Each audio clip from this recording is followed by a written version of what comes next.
Spoštovani starši, dragi taborniki, prav prisrčno pozdravljeni iz Kozjanskega raja, s Prevalja na Kozjanskem, kjer se prebuja pomlad, ptički žvrgolijo, cvetlice cvetijo, drevesa zelenijo, idealno za novo življenje. Tudi mi se že pripravljamo na 13. sezono poletnih jezikovnih taborov.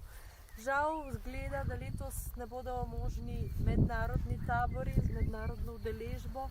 Upamo vsaj, da bo že do julija možno druženje otrok v manjših skupinah, kot je naša, se pravi 15 otrok plus 3 učitelji, stran od mestnega vrveža, daleč v naravi, idealno za varno, prijetno, spontano v naravi, spodbujeno učenje jezikov. Zelo krasna šola nas čaka, trenutno še čisto zaprta, osamljena, ni otrok, ne vrtčevskih, ne šolskih.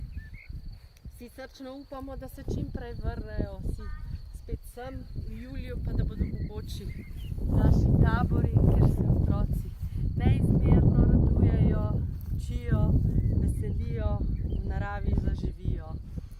Kozjansko vas pričakuje, tukaj smo varni pred koronavirusom, zdaj in upamo, da bo tako tudi ostalo. Prisrčen pozdrav in ostanite zdravi. Nasvidenje.